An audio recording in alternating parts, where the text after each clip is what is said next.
하나님께 영광을 돌립시다. 이렇게 인사하겠습니다. 다시 여러분이 하나님의 큰 복을 받으세요. 할렐루야. 일부 예배를 인도해보니까 제가 찬송을 인도하면 음이 하나도 안 올라와서 너무 안 되겠어요. 사회를 전도사님을 좀 부탁했습니다. 제목 따라 합시다. 오직 하나님께 영광. 솔리 데오 그라티아. 한번 해봐요. 솔리 데오 그라티아. 솔리 데오 그라티아. 할렐루야. 그 라틴어예요. 여러분 참 유식해요. 라틴어 합시다. 솔리 하면 오직, 오올림입니다. 솔리 데오 하나님께 그라티아 영광을 돌리라. 오늘은 천주교의 비성경적이고 인본주의적인 잘못된 신앙에서 신앙과 교회를 개혁하여 496돌 종교개혁 기념주일입니다. 중세교회의 강제적인 면죄부 판매는 이 루터라고 하는 신부의 신앙을 근본적으로 흔들게 했습니다. 돈으로 구원을 살 수 있다는 교회 가르침에 루터는 순응할 수가 없었습니다. 나가서 그 일을 침묵할 수도 없었습니다. 그래서 루터는 자신이 가르치고 돌보는 많은 양떼들에게, 많은 사람들에게 자신의 목회적인 양심과 또 책임을 따라 설교하면서 면죄부 판매를 비난하였습니다. 어떻게 구원을 돈으로 살 수 있는가? 이런 문제들에 대하여 루터는 자기의 목회적 양심과 책임을 따라 설교하였으나 전혀 개선됨이 없자 1517년 10월 31일에 비텐베르크 교회의 문 앞에 95개의 논제를 내걸므로써 기존 교회와 본격적인 논쟁에 들어가게 되고 이것이 종교개혁의 시발점이 됩니다. 그래서 마틴 루터가 1517년 10월 31일 베텐베르크 교회의 성문 앞에 95개의 논제를 붙였던 그날을 기점으로 하여서 개신교회는 종교개혁 기념주일로 지키고 있습니다. 루터가 독일의 비텐베르크 성의 성문에 타락한 로마 천주교를 향하여 95개조 항해문을 걸었을 때에는 그가 교황의 권위를 부정한 것도 아니었고 베드로 성당 건축을 반대한 것도 아니었습니다. 성경 어디에도 없는 면죄부를 판매하고 면죄부를 판매하기 위해서 갖가지 비성경적인 방법을 동원하는 교회에 대하여 그 잘못을 시정하라고 하는 것일 뿐이었습니다. 그래서 본래 이 개혁이라는 말은 기존 질서의 타당성을 완전히 부인하는 것이 아니에요. 기존 질서에 타당한 기존의 질서들은 가지고 가지만 본래로 되돌아가자. 본래 성경으로 돌아가자. 본래 신앙으로 돌아가자. 본래 하나님의 은혜로 돌아가자. 그런 외침이 바로 이 개혁이라고 할 수 있겠습니다. 그런 의미에서 개혁은 혁명과는 좀 구별됩니다. 혁명은 모든 기존 질서, 모든 것을 다 뒤집어 엎는 반면에 이 개혁이라고 하는 것은 환원하자는 것입니다. 성경을 떠난 교회가 성경으로 돌아가자 하는 성경 중심주의를 외치는 것입니다. 타락한 교회가 잘못된 길로 가고 있다면 원래 처음의 교회, 원형교회, 주님이 세웠던 그 초대교회로 다시 돌아가자. 교회 중심주의 환원 운동인 것입니다.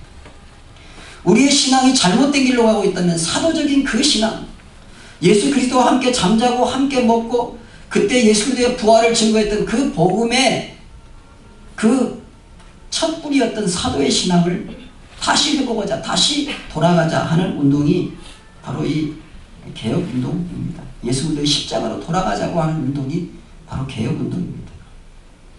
우리 시대에도 개혁은 계속되어야 합니다. 믿기를 축원합니다. 세상의 성공주의, 세상의 성공 중심, 물질 중심에서 성경 중심주의로 돌아가야 합니다. 물질이 온 세상의 신이다. 물질 만능주의에서 하나님 중심주의로 돌아가야 할 줄로 믿습니다. 이기적인 자기 중심주의에서 교회 중심주의로 환원해야 합니다. 그럼에도 이제까지도 천주교는 그런 개혁의 외침에 대하여 받아들이지 아니했습니다. 지금도 천주교는 법적으로는 면죄부를 팔아도 아무런 하자가 없습니다. 그때 그렇게 마틴 루터가 외쳤음에도 불구하고 하나도 바꾼 것이 없습니다. 다만 개혁을 외치는 그 루터에 대하여 네가 이것이 너의 저서들이냐, 이것을 처리한다고 교황 앞에서 맹세하리라. 그러면 너를 파면하는 것에 대해 면제해 주겠다 라고 할 때 나는 여기에 있고 나는 아무것도 할 수 없습니다.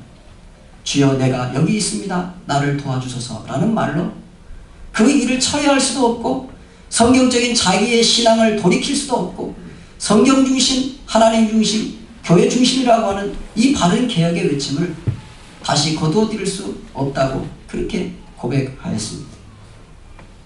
오늘 우리가 읽은 고린도 교회는 문제들의 집합소 교회라고 볼 수 있습니다.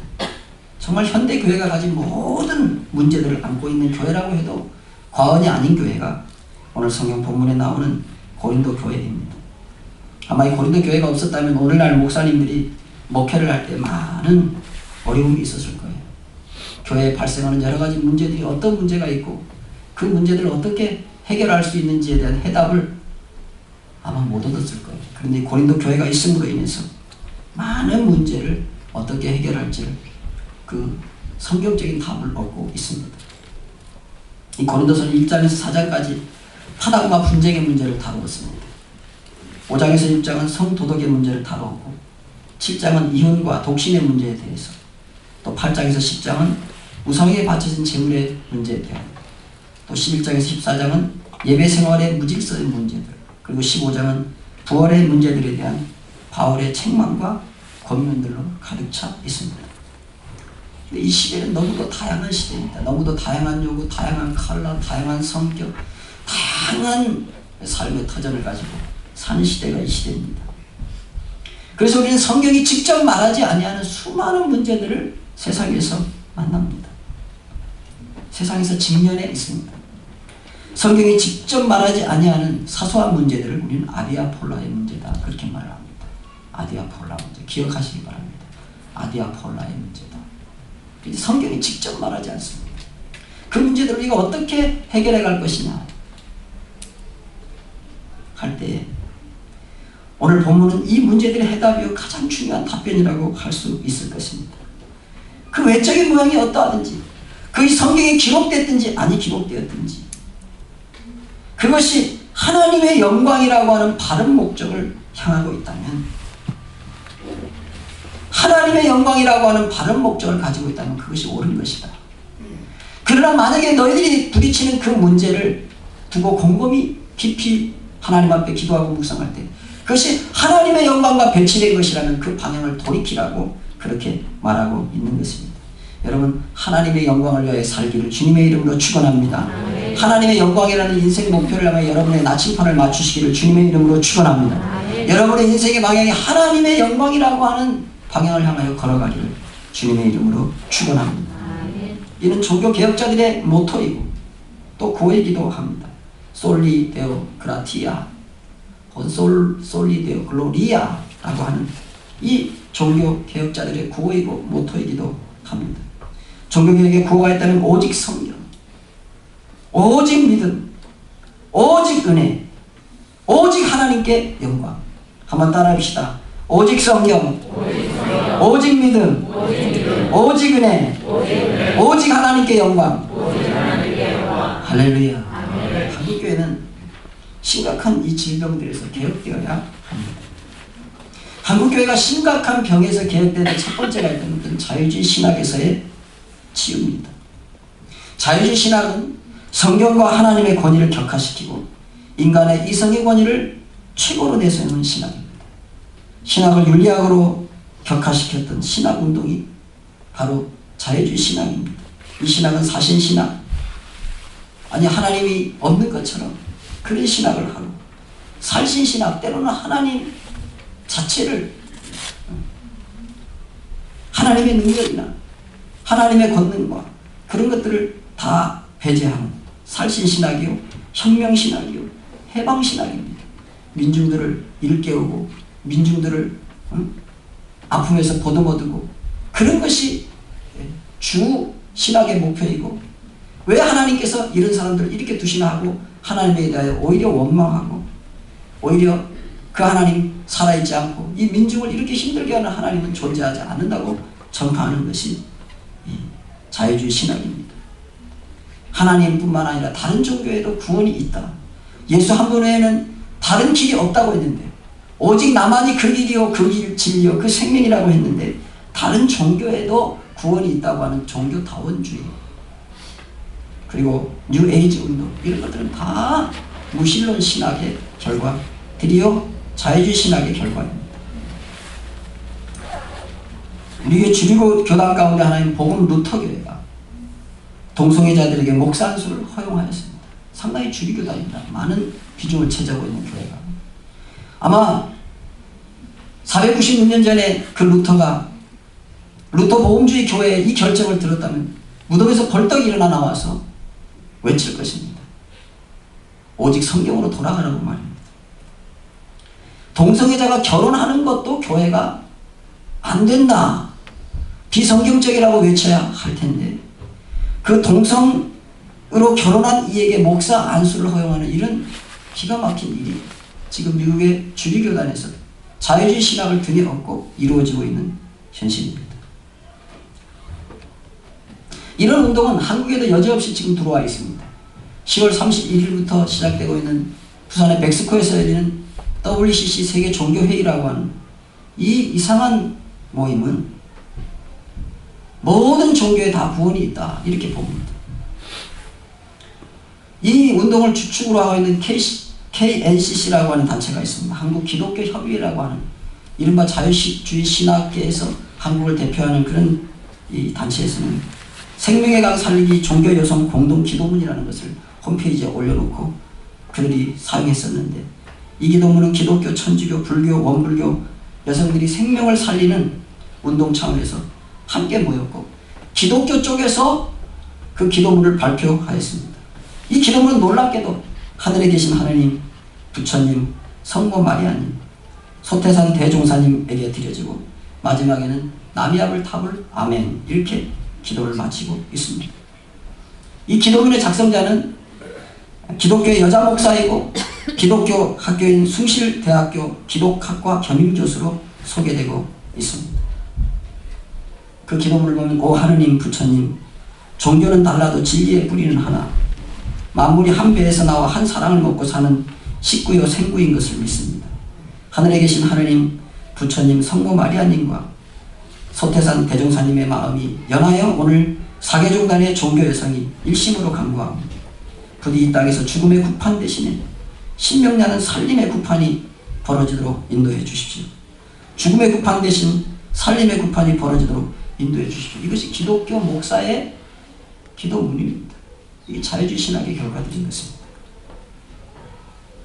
부엉이 바위에 묻어있는 핏자국에서 우리는 죄를 대신 짊어지신 예수의 죽음을 본다고 노무현 대통령이 자살하면서 부엉이 바위에 부딪혀서 그것에 핏자국이 생겼는데 그것이 예수 그리스도의 죽음의 속죄 피와 같다고 그렇게 말하는, 이런 아주 타락하고 비성경적이고 또 비신앙적인 그러한 일들이 버젓이 온 세상에 드러냈고, 이것은 기독교의 국제연합, 즉 유엔과 같은 것이다 라고 하면서 WCC 부산총회를 개최하여서 지금 극렬하게 그 일을 주장하고 있습니다. 명성교회의 누굽니까? 김상환 목사가 거기 회장이 돼서 그 일을 주관하고 있습니다. 우리나라의 아주 주류 교단 아닙니다. 이런 자유주의 신학에서 우리 한국교회를 지켜야 되고 개혁해야 합니다. 한국교회가 치료해야 될, 개혁해야 될 심각한 두 번째 병이 있다면 그것은 신비주의의 난무입니다. 성령 충만을 빙자해서 성경과 하나님 중심 사상 속으로는 도저히 용납할 수 없는 것들이 교회를 어지럽게 합니다. 성령 충만을 받았다고 직통계시를 받는다고 합니다. 방언, 입신, 신유, 예언 이런 것들을 너무 남발하고 추구합니다. 제가 방언을 부정하거나 신유를 부정하는 거 아닙니다. 그런데 교회가 예수 그리스도의 구원과 하나님 나라 확장 운동을 해가다 보면 하나님이 말씀을 증거하는 가운데 신유의 역사가 일어나고 찬양하는 가운데 병이 고쳐지고 할렐루야 그런 역사는 일어나는 것입니다. 교회가 그런 것을 추구하는 교회가 되어서는 안 됩니다. 날마다 교회가 오면 예배 시간도 병 나서라 뭐 해라 예수 그리스도 이름으로 성공을 뭐 하고 날마다 그런 이상한 신비적인 능력을 추구할 때 그들이 신비주의라고 합니다. 신앙은 본질적으로 신비가 그 속에 있습니다. 하나님이 행하시는 일이 신비이기 때문에 하나님이 행하시는 능력이 신비롭기 때문에 우리는 예수 그리스도를 믿는 믿음 속에는 사람이 잘 이해할 수 없고 사람의 논리로 도무지 해석이 되지 않는 신비한 일들이 일어나는 것이 사실입니다. 제가 처음에 개척을 하면서 첫 전도하러 갔는데 다른 집들은 다 그냥 지나가게 하고 문 밖에서 전도지를 받고 예 알겠습니다 하는데 한 집에는 저를 들어오라 그래요. 그래서 제 부인 아내와 함께 우리 막내 해결된 막내를 등에 업고 그 집에 들어갔습니다. 가서 목사님 커피를 드릴까요? 음료수를 드릴까요? 커피 한 잔을 마시고 있는데 목사님 우리 집에 아들을 하나 낳고 싶어요. 딸을 낳은 다음에 나팔관이 터져가지고 나팔관에서 출혈이 돼가지고 이 배의 중간을 넘게까지 피가 다 차서 그걸 다 빼내고 나니까 나팔관이 다 망가져서 불가능하대요. 임신이 불가능하답니다. 그런데 우애로 딸이 하나 있는데 아들 하나 꼭 갖고 싶대. 그 제가 자매님 우리 교회 나오시면 아들 낳을 수 있습니다. 저 그 자리에서 그랬어요. 근데 그 다음 주일날 진짜 온 거예요. 그래서 제가 얼마나 놀랐는지 큰일 났다. 어떡하냐. 그리고 기도를 시작했습니다. 새벽마다 하나님 저 자매가 저렇게 잘 나오는데 나는 주의 종으로 전도하다가 하나님 나라를 확장하다가 내가 이것을 주의 종의 예수의 이름으로 얘기했는데 하나님 책임져 주옵소서. 계속 기도했더니 1년 4개월 만에 건강한 남자아이를 출산한 줄 믿습니다. 그 아이가 재혼이에요. 고등학생이에요. 할렐루야. 이런 신비가 예수를 믿다 보면 나오는 것이지. 온 동네 애기 못 가진 사람 다 모여라. 그래가지고 나을 줄로 믿습니다. 고쳐질 줄 믿습니다. 날마다 교회가 할 일은 그런 것이 아니고 영혼을 구원하고 하나님 나라를 확장해야 되는 일이 하나님의 일인 줄 믿습니다. 그러다 보면 신비는 저절로 찾아오는 것인데 그런 신비 무슨 병 낫는 거 뭐 이런 거 가지고 교회가 날마다 그거 가지고 예배 시간도 씨름을 하고 수요예배도 씨름을 하고 뭐 밤마다 기도에 모여가지고 뭐 고침받을지어다 나을지어다 날마다 그걸 가지고 씨름을 하는 것을 신비주의라고 합니다. 교회는 원래 목적이 영혼을 구원하고 하나님 나라를 확장하는 데인 걸 믿습니다. 그런 속에 신비가 저절로 나타나는 것이지 교회가 무슨 신비를 추구하는 단체가 아닙니다. 그런데 그런 무리한 신비를 가지고 목회를 하고 그런 신비적인 방법을 동원해서 뭘 봤다 뭐 그런 것을 가지고 목회의 권위를 나타내려고 하고 꼭 본인은 다른 사람들과 다른 그런 사람인 것처럼 무슨 특별하고 신비하고 이상한 능력이 있는 것처럼 그렇게 성도들을 속이고 그렇게 해서 목회를 해가는 그런 신비주의로부터 한국교회는 개혁해야 합니다. 그래서 저는 저급한 신비주의 운동을 반대합니다. 날마다 뭐 귀신이 어쩌고 저쩌고 하면서 심지어 감기조차도 귀신이 들려서 그렇다고 하고 귀신을 쫓아내야 된다고 합니다. 제가 지금 감기 걸렸으니까 귀신 들렸네요. 귀신 들린 목사가 어떻게 설교하겠어요? 아니에요. 그런 이상한 신비를 쫓아가면 안 돼요. 그리고 한국교회가 개혁해야 될 세 번째 것이 있다면 경제적인 무리입니다. 한국의 부동산에 대한 애착은 아마 세계적일 것입니다. 하나님 주시는 것과 너무 차이가 나는 경제적인 무리를 교회들이 함으로 말미암아 너무 무리를 해서 영적인 기반까지 상실해가는 그런 교회들이 요즘에 많은 것이 한국교회의 현실입니다. 실상 이 면죄부를 판 그 이면에는 베드로 대성당이라고 하는 아주 세계적인 놀라운 성당 건축이 관계되어 있습니다.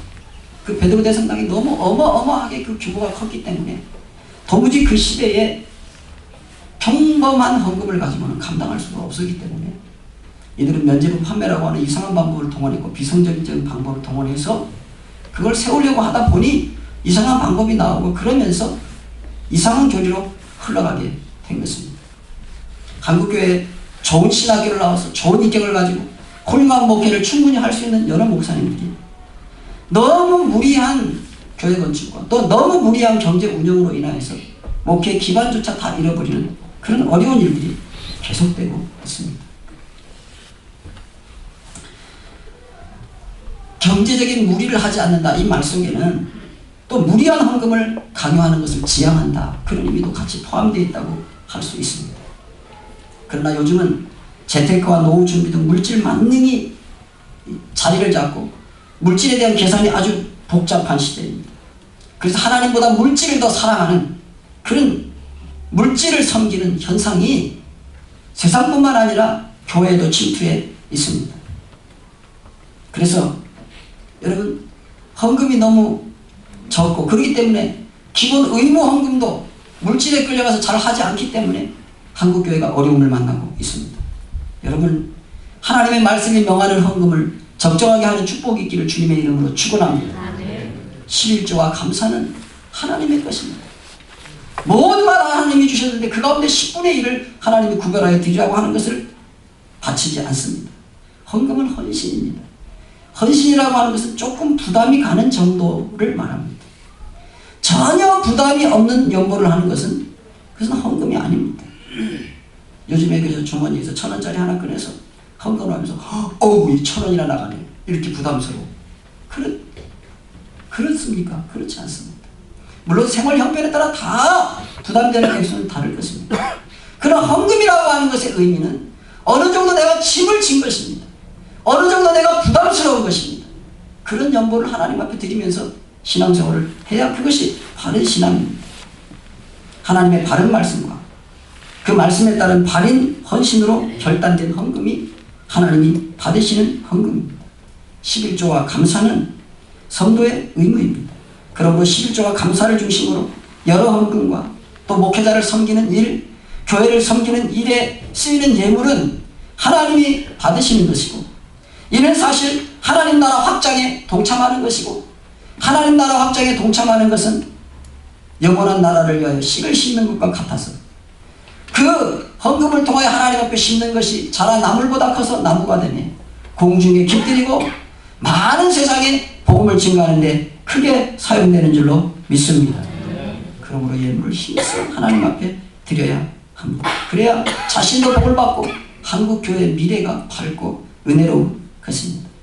그럼에도 불구하고 교회가 너무 경제적으로 무리함으로 인하여서 그런 의무적인 헌금과 성도들의 은혜에 이상되는 헌금을 자꾸만 강요하고 또 그런 것 때문에 목회가 너무 큰 지장을 받고 교회 경영에 큰 어려움을 당하는 것은 성경적이지도 못하고 하나님의 교회를 어지럽히고 하나님의 나라 확장에 큰 장애가 되고 짐이 되는 것입니다. 그러므로 우리 교회가 특별히 양곡 사랑의 교회가 성경으로 돌아가는 이 일들 그리고 또 자유주의 신학을 반대하는 것 또 저급한 신비주의를 우리 교회에서 몰아내는 일들과 그리고 경제적으로 무리하여서 하나님의 일들이 방해받는 일들에 대하여 저와 함께 우리 중직자들이 힘써 이 일이 생기지 아니하도록 힘을 쓰고 애를 써야 하는 것입니다. 너무 욕심을 내어서 더 많이 확장을 하든지 너무 욕심을 내어서 무슨 하나님의 일을 한답시고 일을 벌려서 경제적으로 감당하지 못하는 일을 다시는 하면 안 될 것입니다. 제가 초창기 젊은 시절에 너무 세상적인 지식이 없고 세상을 모르기 때문에 믿음으로 일을 벌린다고 하는 것이 얼마나 고생을 했는지 모릅니다. 그때 10년을 경제적인 것에 매여 다시는 일어나지도 못하고 나는 내 목회를 이렇게 끝내나 보다. 그런 하나님이 단련을 하셨습니다. 그런 단련 후에 하나님께서 이렇게 아름다운 예배당을 건축해 주신 줄 믿습니다. 그러므로 우리가 하나님 나라를 확장한다 이 일에 우리의 최선을 다 경주해야 하는 것입니다. 두 사이에 머뭇머뭇거리지 마시고 하나님 앞에 헌신할 것을 헌신하고 심을 것은 심고 신앙을 성경의 토대 위에 바로 세워서 하나님 앞에 칭찬받는 신앙의 사람들 되시기를 주님의 이름으로 축원합니다. 한국교회가 역사를 더해가면서 여러가지 병폐가 있습니다. 개인주의입니다. 이는 말씀을 자유로 해석하고 자기 마음대로 신앙생활을 하는 것이에요. 여러분, 신앙은 내 마음대로 하는 것이 아니에요. 하나님의 말씀에 우리에게 명하시고 하나님의 말씀이 우리에게 지시하는 것을 따라 신앙생활하기를 주님의 이름으로 축원합니다. 하나님의 말씀을 따라 내 개인이 결정해서 신앙생활하는 것이 아니고 하나님의 말씀이, 성경이 무엇을 말하는지를 보고 깨닫고 그렇게 신앙생활해야 합니다. 그리고 우리에게 기복신앙을 몰아내야 합니다. 축복만 말하는 신앙, 교회 와서 축복만 받으려고 하는 신앙, 그 신앙은 어려움이 올 때 견디지 못하는 신앙이고 이익의 유무에 따라 신앙을 바꾸는 그런 모습입니다. 그리고 물질 만능주의 신앙을 극복해야 하겠습니다. 개혁해야 하겠습니다. 하나님과 물질을 겸하여 섬길 수 없다고 성경은 분명히 말했습니다. 돈은 늘 사랑하는 것입니다. 돈은 이용하고 하나님께서 우리에게 주신 것이니 그것을 가지고 선한 목적에 쓰고 선한 일에 쓰고 그렇게 해야 되는 것이지, 돈을 사랑함이 일만하게 뿌리가 되느니 이것을 사랑하는 사람들은 많은 근심으로 자기를 찌르게 된다고 그렇게 성경은 말했습니다. 성도에게 있어야 할 것은 은혜와 감사입니다. 또 그리고 우리가 심각한 분열이라고 하는 이런 병폐를 개혁해야 할 것입니다. 이번에 미 연방정부가 셧다운 됐습니다. 미 연방정부에 있는 모든 재정과 재산을 동결시킨 것입니다. 돈이 없어서가 아닙니다. 돈이 있는데 의견이 안 맞았기 때문에 모든 돈의 출구를 막아버린 것입니다. 그것을 인해서 연방정부에 있는 모든 공무원이 다 쉬어야 했습니다. 긴급한 일을 제외하고 모든 업무를 처리할 수가 없었습니다. 이게 무엇입니까? 심각한 분열입니다. 자기 주장을 끝까지 굽히지 아니하고 갈 때까지 가보자 하는 사상이 나도 모르게 개인주의와 함께 이 시대에 팽배한 사상입니다.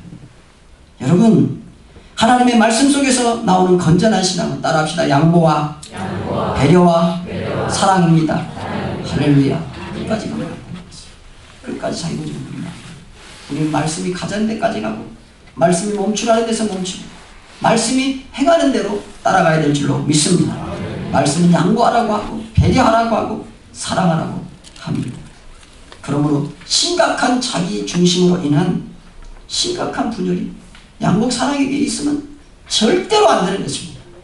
하나님의 교회가 그런 일로 인하여 둘로 나뉘고 셋으로 나누는 것은 하나님의 복음의 일들에 큰 장애가 되고 있을 수 없는 일인 것입니다. 이런 개혁자들이 추구했던 신앙은 첫째로 오직 성경주의 신앙입니다. 아프리카에 사람을 잡아먹던 10인종 주장이 예수를 믿고 나서 사람을 잡아먹지 않게 되었습니다.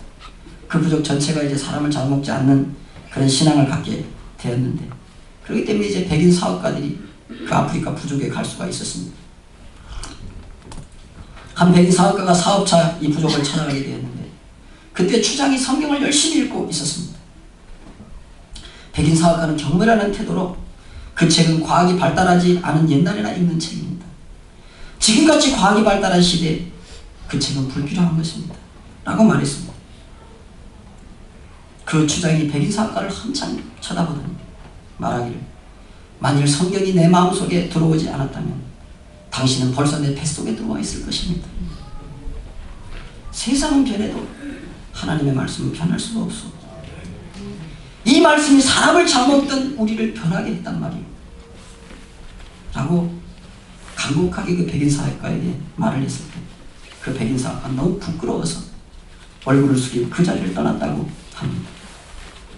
개혁은 기존 질서의 타당성을 모두 버리거나 다 없애버리는 것이 아닙니다. 본래로 돌아가자는 운동입니다.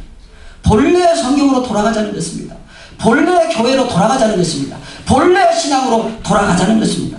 그래서 그것이 리폼 운동입니다. 폼, 원형이라는 말이에요. 폼, 리 하면 돌아간다는 말이에요.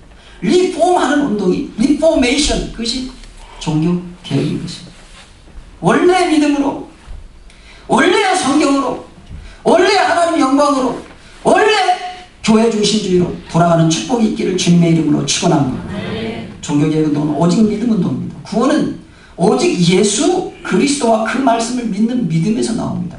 솔라 피데, 오직 이 믿음으로부터, 예수를 믿는 그 믿음 단 한 개의 길로부터 우리의 구원이 나옵니다. 이것이 좁은 의미의 믿음입니다. 우리가 구원이라고 할 때 좁은 의미의 구원은 예수 믿고 천당 간다, 이 말이 가장 좁은 의미의 구원입니다. 그런데 넓은 의미의 구원은 우리가 만나는 모든 문제로부터, 그것이 경제 문제든지 사업의 문제든지 직장의 문제든지 가족의 문제든지 모든 문제로부터 예수를 의지하면 그것으로부터 구원하신다. 할렐루야. 이렇게 넓은 의미의 구원도 있습니다. 그래서 교회에서는 가족을 향하여 문제를 놓고 또 우리가 강구할 것, 해결해야 될 것들을 놓고 하나님 예수의 이름으로 이 모든 것들을 구원해 주옵소서 할 때 그러한 문제들도 해결받는 역사가 있는 줄 믿습니다. 아무튼 성도는 오직 믿음으로 구원받고 그 구원의 간격 때문에 믿음으로 헌신하는 삶을 살아야 하는 것이 오직 믿음의 신앙입니다. 그리고 오직 하나님의 은혜입니다. 사도 바울은 나의 나된 것은 하나님의 은혜라고 고백하였습니다.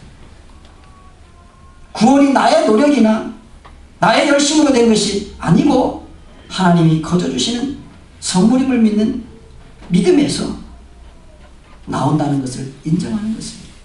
근데 이것이 어떤 내 노력이나 내 능력으로 된 것이 아니라 공짜로, 내 노력과 내 능력이 아무것도 들어가지 아니했는데 공짜로 무료로 우리에게 주셨다 하는 것이 하나님의 은혜입니다.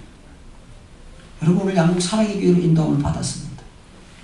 이 세상에는 많은 여러분보다도 더 똑똑하고 여러분보다도 더 선하고 여러분보다 성격이 더 성품이 더 온유하고 여러분보다 더 잘생기고 그런 사람이 많은데 그 사람 중에 아무 값없고 아무 공로가 없고 아무 더 나은 것이 없고 잘난 것이 없는 나를 양국 사랑의 교회에 불러주셨어요. 할렐루야. 이거 거저주신 일입니다. 나의 나된 것이 하나님의 은혜로 되었다. 이것이 오직 하나님의 은혜의 복음입니다.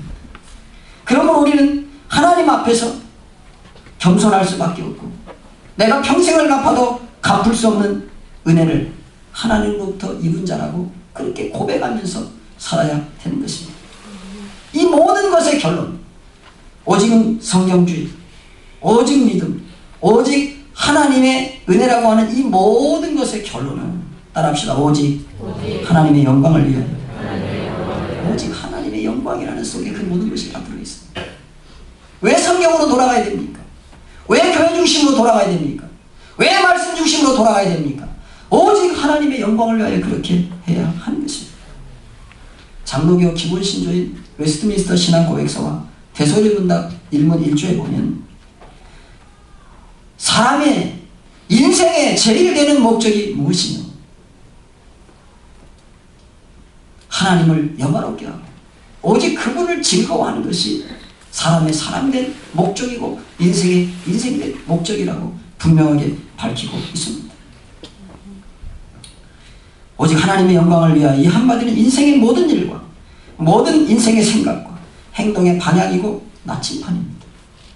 성경이 말하지 않는 어떤 일, 내가 하는 어떤 행동의 기준, 내 인생이 가는 방향에 대한 의문이 있을 때 이것이 어떻게 하면 하나님의 영광이 될까 하는 것을 정직하게 신앙의 양심을 그곳에 두고 물어본다면 우리의 인생의 분명한 나침반, 바른 인생의 방향, 그 일을 어떻게 해야 될지 바른 방향이 나올 줄로 믿습니다. 먹든지 마시든지 무엇을 하든지 다 하나님의 영광을 위하여 하라. 이 귀한 놀라운 종교개혁자들의 위대한 가르침 여러분의 심장에 새겨져서 내가 하나님 먹든지 마시든지 무엇을 하든지 다 하나님의 영광을 위해 살겠습니다. 이렇게 고백하는 그런 여러분 되시기를 주님의 이름으로 축원합니다. 지금 하나님 내가 무엇을 하든지 먹든지 마시든지 무엇을 하든지 다 하나님의 영광을 위하여 살겠습니다. 이렇게 고백하기를 바랍니다. 하나님 아버지, 오늘 이 시간에 하나님 귀한 말씀 드렸습니다. 오직 성령, 오직 믿음, 오직 하나님께만 영광을 드립니다. 우리의 삶이 되도록 주님 도와주시옵소서. 하나님 아버지, 이 시대의 물질 따라가지 말게 하시고 이 시대의 성공을 따라가지 말게 하시고 이 시대에 오직 하나님의 영광, 오직 성경, 오직 믿음, 오직 은혜, 하나님 주신